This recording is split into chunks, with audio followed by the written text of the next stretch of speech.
दोस्तान गिरामी, खल्लाक़ आलम ने क़ुरआन मजीद बुरहान रशीद में इरशाद फरमाया, या अय्युहल्लज़ीना आमनू कुलू मिन तय्यिबाति मा रज़क़नाकुम, ए ईमान वालो तुम उस माल में से खाओ जो कि तय्यब है, पाक है और अल्लाह ने तुम्हें अता किया है। और जब तुम उस पाक और हलाल और तय्यब माल में से खाओ तो उसके बाद फरमाया कि तुम्हें चाहिए कि फिर अल्लाह का शुक्र भी अदा किया करो। ये पाक माल खाना इसलिए ज़रूरी है कि ये अल्लाह का हुक्म है, और जो पाक माल होता है वो जब बंदा खाता है तो उसका जो तबीयत पर असर पड़ता है वो भी अच्छा पड़ता है। आप देखें, उलमा ने इस बात की वजाहत की है कि जितने बैरून मुल्क के अंदर लोग हराम खाते हैं तो वो हराम कारियों में भी ज़्यादा मुब्तला होते हैं। उसकी वजह क्या है कि वो हराम खाते हैं। तो इस्लाम हमारी फितरत के मुताबिक हमारी तरबियत करता है कि तुम्हें खुराक ही वो खानी चाहिए कि जिसके खाने के बाद तुम हराम की तरफ ना जाओ बल्कि हलाल और अच्छाई की तरफ आ जाओ। तो इस वास्ते फरमाया कि तुम्हें हमेशा हलाल खाना चाहिए कि जब बंदा रिज़्क खाता है उसके ज़रिए बंदे के जो नश्व नुमा होती है, जो खून पैदा होता है, तो उसका भी एक रुझान होता है। जैसा माल हो वो उसी तरफ बंदे का लगाव हो जाता है। हलाल खाया करें ताकि बंदे का रुझान भी हलाल की तरफ रहे, पहली बात। दूसरी बात कि शुक्र अदा करना चाहिए। उलमा फरमाते हैं शुक्र अदा करना क्यों ज़रूरी है, तो ये कुरान मजीद में अल्लाह ने इसका जवाब इरशाद फरमाया। मेरा रब फरमाता है, ल इन शकरतुम ल अज़ीदन्नकुम व ल इन कफ़रतुम इन अज़ाबी लशदीद, कि जब तुम मेरा शुक्र अदा करोगे तो मैं तुम्हें और अता फरमाऊँगा। तो ये जो एक बरकत बंदा चाहता है तो उसको चाहिए कि ये जो वजीफ़े होते हैं, तावीज़ होते हैं, इनका मैं कायल हूँ और ये होने भी चाहिए, ये मना नहीं है। लेकिन कुछ वजीफ़े वो हैं जो ख़ुद मेरे महबूब ने इरशाद फरमाए हैं, जो कुरान ने बयान किए हुए हैं, तो हमारी उनकी तरफ असल तवज्जो नहीं होती। तो असल वजीफ़ा होता ही वही है जो रब रसूल ने इरशाद फरमाया हो। तो जो बंदा चाहता है मेरे माल में बरकत हो जाए, मेरा माल ज़्यादा हो जाए, तो उसको चाहिए कि अल्लाह का शुक्र अदा किया करे। जब वो शुक्र करता है तो अल्लाह ताला और वो नेमत अता कर देता है। अच्छा, ये सिर्फ माल के साथ ख़ास नहीं है। अगर कोई बंदा मतलब उसका घर अच्छा है तो वो अल्लाह का शुक्र अदा करे, अल्लाह उसमें रहमत तो बरकत देगा और अता करे। गाड़ी अच्छी है फिर भी शुक्र अदा करे।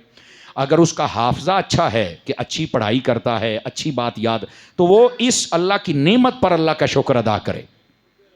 जो चीज़ उसके पास है ना, या फिर आसान हल ये है कि ये कहे, या अल्लाह जितनी तूने नेमतें अता की हैं मैं उन सब पर तेरा शुक्रिया अदा करता हूँ। और उलमा कहते हैं कि शुक्र अदा करने के लिए आदमी को चाहिए कि वो अपनी ज़बान से भी अल्फाज अदा करे और अपने पूरे जिस्म को भी इसमें मुब्तला रखे कि वो शुक्र अदा। तो आप कहेंगे सारा जिस्म कैसे इसमें शामिल हो सकता है, तो फरमाया जब बंदा रब की नमाज पढ़ता है ना तो ये सारा जिस्म रब के सामने जब आ जाता है, फिर रुकू में फिर सजदे में, तो ये सारा जिस्म अल्लाह की बारगाह में शुक्र अदा कर रहा होता है। तो इसको जो आमाले जवारे हैं इसके साथ भी अल्लाह का शुक्र अदा करना चाहिए।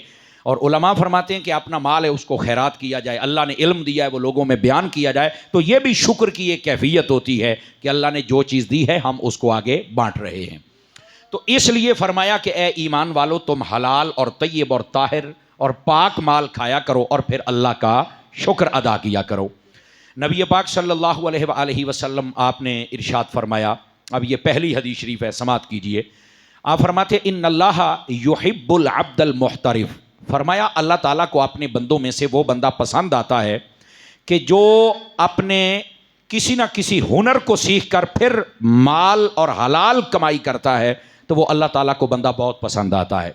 कोई भी बंदा कोई काम सीखता है और उसके बाद फिर वो काम करके हलाल कमाई कमाता है तो अल्लाह को ये बहुत पसंद होता है। अच्छा, कई बंदे ऐसे होते हैं सारा दिन, ये जैसे नौसरबाज होते हैं, जेब कतरे होते हैं, ये फ्राडिये लोग होते हैं, मेहनत कोई करता है लेकिन ये वो पंजाबी कहते हैं ना जुगाड़, ये जुगाड़ी सिस्टम के साथ कहते हैं इसका पैसा मेरे पास आ जाए।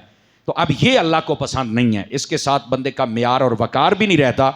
असल बात यह है कि फरमाया नबी पाक ने कि अल्लाह को वो बंदा पसंद आता है जो कोई ना कोई हुनर खुद सीखे और फिर मेहनत करके कमाए, तो ये अल्लाह को बंदा बहुत पसंद आता है।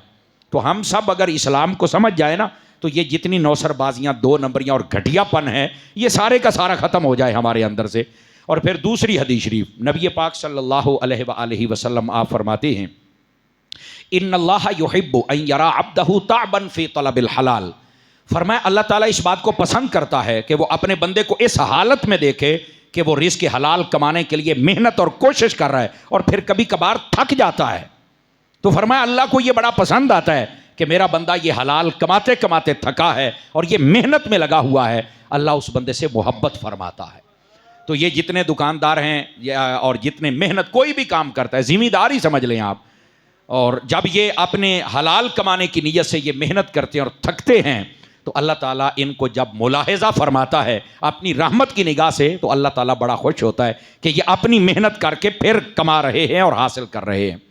तो जो अपनी मेहनत होती है ना, अपनी पंजाबी का एक जुमला आदे ने अपनी बाल के सेकनी चाहिए, किसी की बड़ी पई दे कोले चाह के भज बनना केड़ी कोई इंसानियत है, समझ आई? अपनी बाल के सेको, यानी अपनी मेहनत करनी चाहिए और अल्लाह उसको पसंद करता है। ये दूसरी हदीस शरीफ। तीसरी ये है, हज़रत उम्मुल मोमिनीन सैयदा सिद्दीक़ा बिन्त सिद्दीक़ रज़ियल्लाहु ताला अन्हा, आप इस हदीस को रिवायत फरमाती हैं, नबी करीम सल्लल्लाहु अलैहि वसल्लम आपने इरशाद फरमाया, जो इस हाल में शाम करता है कि वो हलाल माल कमाते कमाते थक चुका है, सारा दिन उसने बड़ी मेहनत की है, इस हालत में उसने शाम की, नबी पाक फरमाते हैं गोया वो इस हालत में पहुंच चुका कि अल्लाह ने उसके सारे गुनाहों को ही माफ़ फरमा दिया है। ये जो रिज़्क़ हलाल कमाना है ये कितनी बड़ी इबादत है कि अल्लाह रब्बुल इज़्ज़त इसके सदक़े में बंदे के गुनाहों को माफ़ फरमा देता है। और जितने भी हमारे नौजवान बैठे हैं, ये इन नौजवानों से मैं गुजारिश करूँगा, अमूमी तौर पर हमारे जवानों का जहन ये बना दिया गया कि हमने बैरून मुल्क जाना है, वहाँ जाकर अगर आप किसी के नौकर बनना पसंद करते हैं तो यहाँ अगर आपकी ज़मीन और दुकान है तो यहाँ आप अपनी ज़मीन के बादशाह क्यों नहीं बन जाते? माँ बाप से भी दूर हो गए, बहन भाइयों से भी दूर हो गए, जुदाई भी बर्दाश्त की, वहाँ का खाना आबो हवा वो भी ऐसा नहीं है कि जो हर वक्त आपको घर में मुयस्सर होता है, वो भी बर्दाश्त करते हैं, वहाँ के कानून को भी आपको फॉलो करना पड़ता है, वहाँ तो बढ़िया सख्तियाँ होती हैं।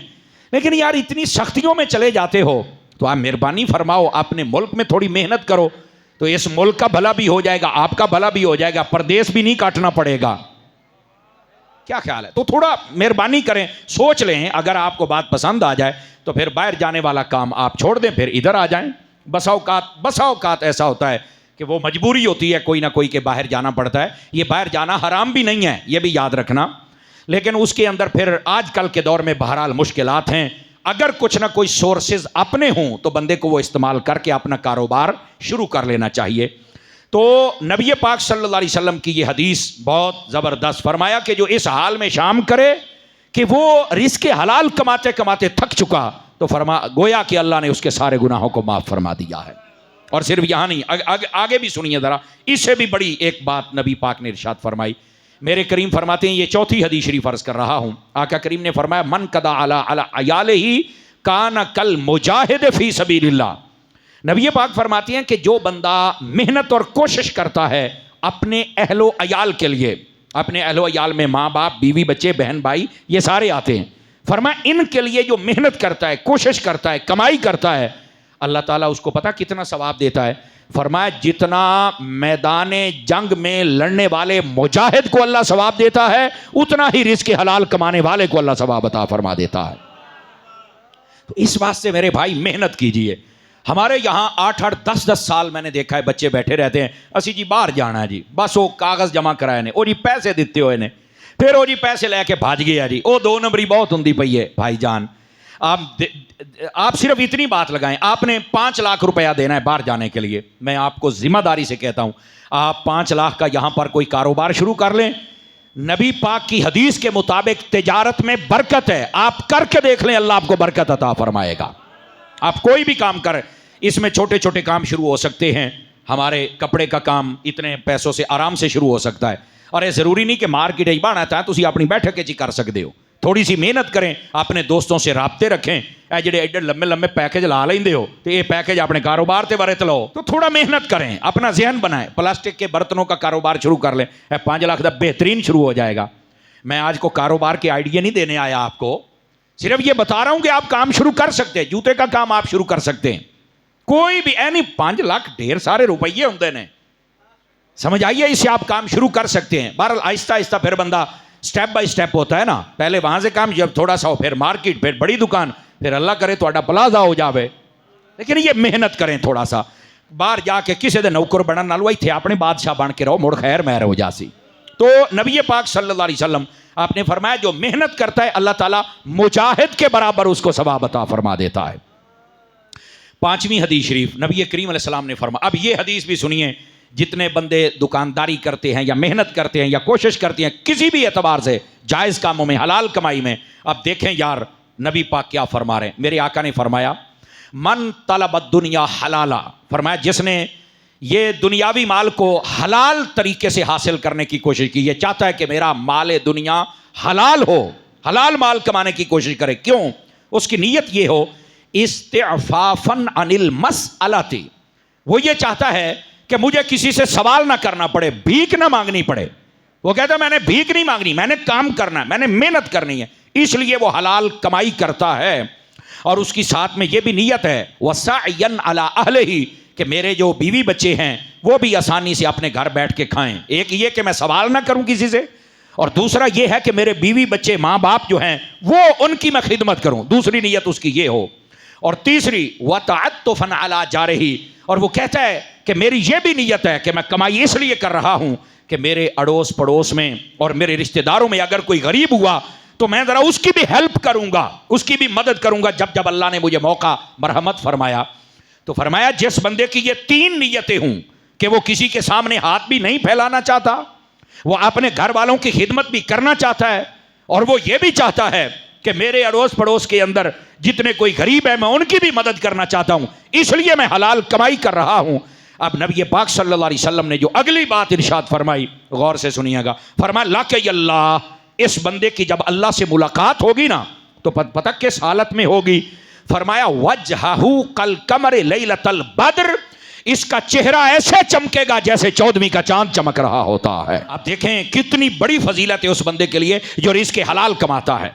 और इसमें तीन नीयतें बयान की गई कि एक कि मैं किसी से सवाल ना करूं, और दूसरा अपने घर वालों की खिदमत करूं, और तीसरा ये कि हमारे अगर कोई सराउंडिंग के अंदर कोई गरीब है, कोई ज़रूरतमंद और हाजतमंद है, तो फरमाया मैं उसकी मदद भी करूं, तो अल्लाह ताला उसको जब अपनी मुलाकात का शर्फ बख्शेगा। इस मुलाकात से मुराद मौत भी है और अल्लाह की बारगाह में क़यामत वाले दिन पेश होना भी है। फरमाया उसका चेहरा 14वीं के चांद की तरह चमकता होगा।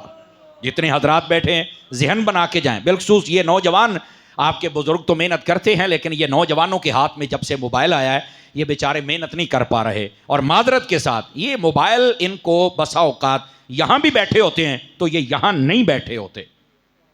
हाँ, यहाँ बैठे हैं पर यहाँ कोई नहीं बैठे होते, मोबाइल के जरिए वो कहीं और होते हैं। तो अर्ज करने का मकसद ये है आप थोड़ी मेहनत करके देखें, आपके अंदर जो सलाहियत है आप वो मेहनत करेंगे तो अल्लाह आपको रंग लगाएगा। हदीस वो जो मैंने आपको सुना दी, मुजाहिद का सवाब भी मिलेगा, गुनाह भी सारे माफ होंगे, अल्लाह भी मोहब्बत की निगाह से देखेगा, और फिर क़यामत वाले दिन और मौत जब आएगी तो चेहरा 14वीं के चांद की तरह चमकता होगा।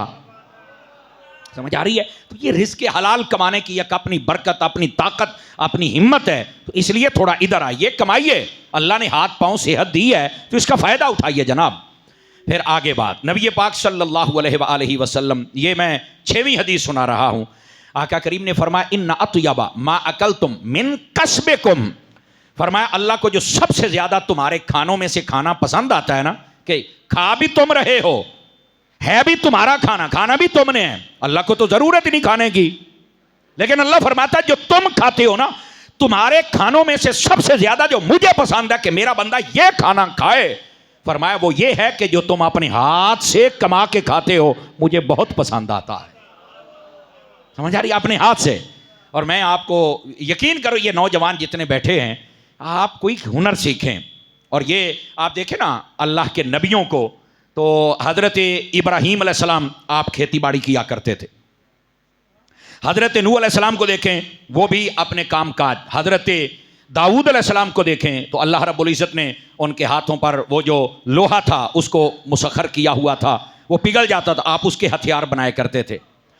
कई कपड़े सीने का, खैयात का काम करते थे। आजकल दर्जी का बड़ा अच्छा काम है, हर वेले छां ते बहना है, बिस्मिल्ला दिहाड़ी दे तुसी 2 तो 3 सूट भी सी लो, अच्छी खासी दिहाड़ी बन जाती है। लेकिन साडी कौम सीखने वाले पासे आवे ता, मैं सिर्फ बता रहा हूं कि हलाल कमाने की तरफ आए मेरी जान, थोड़ा सा सीखें, तो अल्लाह ताला रंग लगाएगा अल्लाह की रहमत के साथ।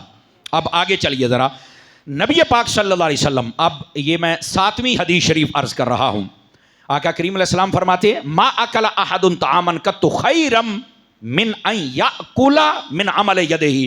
फिर ये पहली हदीस से मिलती जुलती, फरमाया कि तुम में से जो भी कोई खाना खाता है, उनके खानों में सबसे बेहतर खैर वाला बरकत वाला खाना वही है जो बंदे ने अपने हाथों से कमाया हुआ है।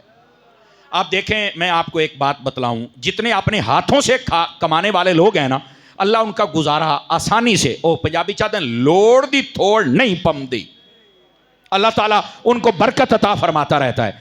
और जो बंदे ड्रामेबाज होते हैं, नौसरबाज होते हैं, जेब कतरे होते हैं, जुगाड़ी होते हैं, जो मर्जी कर लें, बस औकात उन्होंने जेब काटी, लाख रुपया लै गए ने, लेकिन कल मोड़ो मंगता ही है। मैं एक इलाके में गया, शायद मैंने कभी आपको पहले एक बात सुनाई हो, तो वहाँ पर जब हम छोटे होते थे ना, तो वहाँ पर एक बंदा था, मशहूर था कि ये बहुत बड़ा डाकू है और लोग बड़े डरते थे उसे। यानी वहाँ पर मिसाल दी जाती थी कि फलाना उंदा पे है, उसका नाम भी मुझे आता लेकिन मैं हिकमत के तात नहीं ले रहा, मैं फलाना उंदा पे आते ऐसे डर जाते होंगे से भी फलाना है। उसको हमने कई मरतबा देखा, वो घोड़ों पे जाते और बड़ी अजीब उनकी हैबत होती थी, बढ़िया बदूक, बड़ी बदमाशी का दौर सी। अच्छा, एक अरसा गुजरा, मैंने भी हिफ्स किया, हिफ्स के बाद मैंने फैसलाबाद में दरस निज़ामी किया। उसके बाद मुझे उस इलाके में जाने के लिए मौका मिला। मैंने जब तकरीर की ना, तो वहाँ पर एक बंदा आया हुआ था, दाढ़ी शरीफ उसने रखी हुई थी और वो गोलड़ा शरीफ वालों का मुरीद था। उन्हें आख्या भी कारी साहब मेरे मदर से आके दुआ तो करनी है। मैंने कहा जी ठीक है, मैं आऊँगा भाई। मैंने तकरीर की, मैं वहाँ गया, मदरसे में मैंने देखा, दुआए खैर की। जब सारा कुछ मैंने कर लिया तो वहाँ एक मेरा कज़न भी मेरा साथ था। तो मैंने कहता है कारी साहब पहचाने कौन है? मैंने कहा नहीं मैंने तो नहीं पहचाने। उसने जब नाम लिया फलाना है, वो मैं आख्या यो है, यानी जिसका नाम देते हो लोग डर जाते थे। तो कहता जी यो है, दाढ़ी शरीफ रखी हुई, हाथ में तस्बीह जुल्फें रखी हुई, और जनाब। तो मैंने फिर पूछा, मैं क्या चाचा से डर देते थे तू बढ़िया से, पर मुझे ये बताओ कि ये तब्दीली कैसे आई, सुनिएगा ज़रा। तो मुझे कहने लगा कारी साहब बात यह है कि हम एक मरतबा क्वेटे में गए वारदात करने के लिए ना, तो वहाँ पर एक कंप्यूटर, उस वक्त ये नए नए आए थे, तो कहता बड़े महंगे, हमने उस दुकान पर वारदात डाली, हम कामयाब हो गए। गोया कि हमने उसका सारा गोदाम खाली कर दिया, ट्रक था या कंटेनर था वो हम भर के ले आए, हमने सारा कोई बेचा। लेकिन अगले साल मैं जब वहाँ गया ना, तो मैंने देखा वो फिर दुकान बना के बैठा हुआ है और हम वही डाकू के डाकू, परचे वखरे, लितर वखरे, जेलां वखरियां, लानता वखरियां, जेब फिर खाली। कह रहा पता नहीं मेरे दिल में क्या बात आई, मैं अपने बेलियां नूं आख्या भाई मैं जानदा पिया, मैंने आज के बाद ये काम नहीं करना, बस हुण आपां अपने हाथ नाल ही कमा के खाना है। कह रहा बस इतनी बात। मैंने उसको देखा, मैं वापस आ गया और मेरे कई दोस्त भी मेरे साथ आ गए और मैंने तौबा की। और उसके बाद फिर मैं मतलब गोलड़ा शरीफ वालों का मुरीद हो गया। और आज देख ले मैंने मदरसा बनाया हुआ है, 200-250 बच्चा पढ़ता पिया, वो मदरसे का मोहतमिम बने हुए है, तो वड्डा सूफी बने हुए है, और वहाँ पर माहौल ही बदला हुआ है। अब कह रहा जी वो थोड़ी जी जमीन सी वो मेहनत की थी, अल्लाह ने और दिता है, और मेरे पुत्र भी कारोबार करते बैठे ने, असी भी कहता जिन्नी देर मैं वो हरामजदगी की है ना, मेरे हथी कुछ नहीं आया, तो जदों हलाल वाले पासे आया तो रब ने रंग ही ला छड़े ने जनाब। तो अर्ज करने का मकसद ये है, ये जितने नौसरबार ठग और ये जितने लोग होते हैं, इन्हां दा बनदा कुछ नहीं। और जितने रेड़ी लगाने वाला भी होता है ना, अगर हलाल कमाता रहे तो अल्लाह ताला उसको भी बरकत अता फरमा देता है। तो इस वास्ते आप जितने हजरात हैं, आप मेहरबानी करें, बिलखुसूस नौजवान, कोई ना कोई टारगेट अपने जहन के अंदर आप सेट करें। और आप वहां पर और कुछ नहीं कर सकते तो यार किसी दुकान के पास आप काम कर लें, वहां तजर्बा सीख लें। यार अगर आपके पास इतने पैसे नहीं हैं तो वेले क्यों फिर दे हो, वेले भी तो टुक्कर पाड़ी जाते हो ना, तो आप किसी दुकान पर काम कर लें, आप सीखें, कोई तजर्बा हासिल करें। बहुत सारे बंदे ऐसे होते हैं जिनका पैसा अपना नहीं होता लेकिन कारोबार कर रहे होते हैं। आज जिनस का जिन्ना काम होता है ये कोई सारा नगदा में होता है, इसका एक तरीका कार, एक तजर्बा है, वो किसी आड़ती के पास सीख लो और अपना काम करो। यार ऐसे ही मायूस फिरते हो। हजरत अब्दुर्रहमान बिन औफ रज़ियल्लाहु ताला अन्हु, सुनाऊं बात अगर थके नहीं हैं तो आपने जब कारोबार शुरू किया ना, तो नबी पाक अलैहि सलाम की खिदमत में आए तो आके कहा मेरे आका ये बतलाइए मुझे कोई ऐसा, जैसे कहते हैं ना, उसूल सिखा दीजिए। आजकल साड़ी बोली चाहते हैं गुर, इतने सारे गुरां वाले ही ने, एक तो एक वध के तुहानू बंदा गुरीला मिलेगा। तो कहा हुजूर मुझे को असूल सिखा दें कि मैं तिजारत करूं, अल्लाह मुझे बरकत भी दे और मेरा काम भी अच्छा चले। इधर देखें, नबी पाक अलैहिस्सलाम ने फरमाया कि तुमने जब काम करना है ना, एक तो हलाल तरीके से करना है जो शरा के उसूल है उनके मुताबिक, और दूसरा अगर तू ऊंट भी बेचना चाहे ना और तू देखे कि पूरा ऊंट, इसमें से एक रस्सी मुझे बच रही है, एक रस्सी, यानी ऊंट है 1000 दिरहम का और तुम्हें सिर्फ 1 दिरहम बच रहा है, सिर्फ 1 दिरहम, तो फरमाया ये ना कहना कि नहीं मैं तो भाई 10 दिरहम लेने ने तो तां बेचना, नहीं तो मैं नहीं बेचना। फरमाया जिद ना करना, जितने में तूने सौदा खरीदा है अगर एक रस्सी बच रही हो तो बेच देना।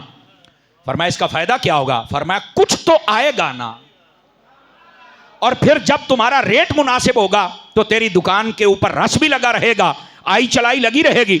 अब तूने एक ऊंट बेच के 10 दिनार कमाने हैं और इधर से तू 10 ऊंट बेच लेगा और रश भी ज्यादा होगा, गाकी भी, ताल्लुक भी तेरा ज्यादा बन जाएगा, तो गलती उत्थे ही आ गई। और साथ ही उलमा ने इसकी शरह में फरमाया, बस औकात लोग कहते नहीं जी मैं आप अच्छा ना, 4 लाख तो घट बेचना ही कोई नहीं, वो 6 महीने अपने किले ते बन्नी रखता, 3 लाख दे पट्ठे खा जाता, तू 4 दा बेच ला। उन्होंने इस गल का ऐसा मैं 4 दा बेचना है, अल्लाह दे बंदे उस लिए 2.5 दा बेच दे, 1.5 दा होर लिया उन्होंने फिर बेच दे। नहीं तवज्जो फरमा रहे हैं ना, हमारी तवज्जो नहीं है कि हम जिद करने के बाद कितना नुकसान कर रहे हैं अपना, तो थोड़ा मार्जिन रख के बेच देना चाहिए, वो आई चलाई भी लगी रहती है और अल्लाह ताला बरकत भी अता फरमा देता है। तो ये भी एक तरीका कार होता है। ये जो एक दाम वाले होते हैं ना, ये पसंदीदा कारोबार नहीं है, इक्को दाम बैठे ने चुप करके इसी थे, एक दाम है लेना लाओ नहीं तो चले जाओ, मैं कहा बल्ले। तो ये थोड़ा सा तवज्जो करनी चाहिए। बहरहाल नबी करीम सल्लल्लाहु अलैहि वसल्लम आपने जो इरशाद फरमाया, 8वीं हदीस शरीफ सुना रहा हूं। नबी करीम सल्लल्लाहु अलैहि वसल्लम आप फरमाते, हजरत अब्दुल्ला इब्न उमर बिन खत्ताब रजी अल्लाह ताला अन्हु इस हदीस को रिवायत करते हैं, फरमाया नबी पाक अलैहिस्सलाम ने मुझे फरमाया कि अब्दुल्ला बिन उमर अगर तेरे अंदर 4 खसलतें, आदतें, क्वालिटीज पाई जाएं, उसके बाद तू फौत भी हो जाए ना, तो फरमाया तुझे फिर किसी किस्म का कोई नुकसान नहीं होगा, अल्लाह की रहमत तुझे जरूर मिल के रहेगी। 4 चीजें तेरे अंदर होनी चाहिए। तो मैंने अर्ज की हुजूर वो कौन कौन सी? फरमाया सबसे पहले अमानत की हिफाजत करना, अमानत में कभी खयानत नहीं करनी। अगर तू अमीन है, अच्छा अमानत की हिफाजत सिर्फ मालो दौलत में नहीं होती, अगर किसी बंदे ने तुम्हें राज दिया है तो यह भी अमानत है, ते अपने ढिड नूं हौला ना करया कर, कईयां दा ढिड आप फिर जाता है ना, जदों ताईं कर नहीं ना लैनी, अच्छा फिर चलो आप फिर गया तू कार ही लईए, कोई मसला नहीं, नाल मिसाला तो ना ला।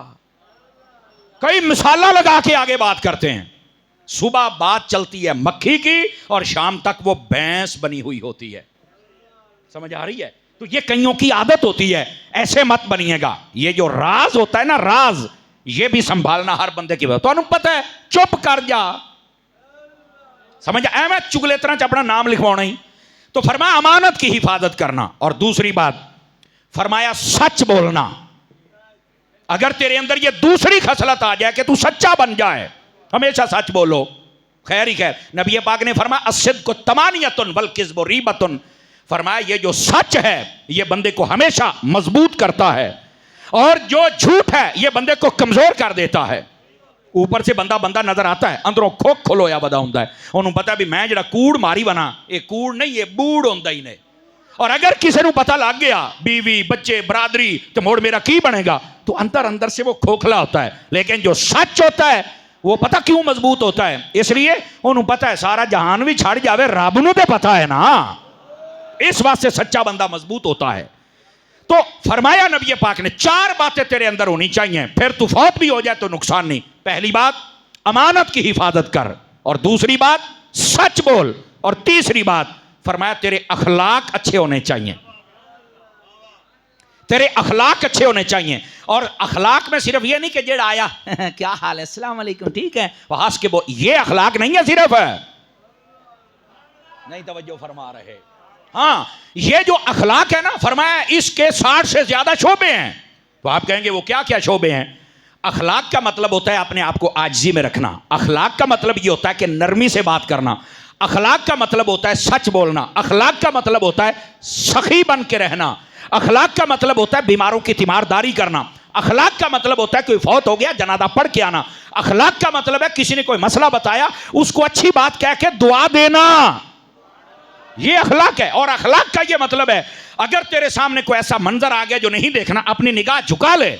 ऐसे ही औरतों को ताड़ते रहना और दाएं बाएं चिट्टी चमड़ी देखते रहना, यह बद अखलाक बंदे का काम है। तो जो नहीं फरमा रहे आप, ये अखलाक के बड़े शोबे हैं। तो फरमाया कि अपने अखलाक को भी दुरुस्त करो, मेरे नबी पाक अलैहिस्सलाम फरमाते हैं। और चौथी बात मेरे करीम ने फरमा रिज़्क़ के हलाल।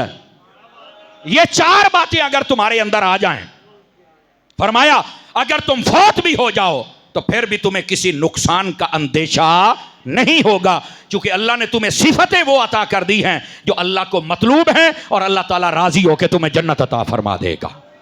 इसमें भी रिज़्क़ हलाल की बात आ गई। तो हमें समझना होगा। अब ये 8वीं हदीस शरीफ मैंने अर्ज की, और जागे तो 9वीं हदीस भी अर्ज कर दूं आपकी खिदमत के अंदर।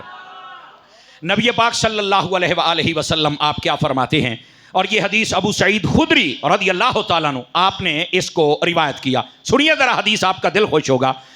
नबी पाक अलैहिस्सलाम फरमाते जिसने हलाल माल इसलिए कमाया कि मैं इसको अपनी ज़ात पर भी लगाऊंगा और अपने जितने मुआमलात उनका गुजारा भी करूंगा, और मैं किसी से सवाल नहीं करूंगा, इसलिए कमा रहा हूं कि मेरा गुजारा हो जाए और मेरे सराउंडिंग में जितने लोग उनका सवाल भी ना करूं, और अगर कोई ज़रूरतमंद आ गया तो उसे भी दूंगा।